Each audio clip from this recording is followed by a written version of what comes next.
મિત્રો જો આ વિમલ ની એડવર્ટાઇઝ આપણે શાહરુખ ખાન અને અજય દેવગન ના બદલે આપણે સાહિત્ય કલાકારોને દીધી હોત ને તો કેવી રીતે રજૂ કરત કે ગામની માલિપા એક નાનો એવો ગલ્લો હતો ગલ્લાની માલિપા મિત્રો ઘણી બધી પડીકીઓ વેચાતી હતી અને એ પડીકીમાં પણ એક એવી પડીકી હતી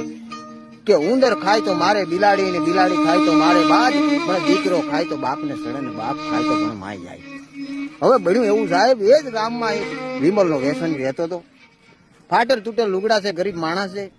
અને એક દિવસ બન્યું એવું સાહેબ અડધી રાતનો ગદર ભાંગ્યો છે અને એ માણસ ઉભો થઈને ઝબકીને જાગીને જોયું તો ખિસ્સામાં સાહેબ વિમલ નથી એને વિમલની તડપ લાગી છે એવી પણ કરવું શું. બહાર જઈને જોઈએ છે તો ઘણા ઘોર ઘટાક અને વાદળ છવાયેલો છે. ક્યાંક ક્યાંક વીજળી ઝબુકતી હતી ઝરમર મિત્રો મેં વરસતો હતો. ભાઈને વિચાર આવ્યો કે અરે આવા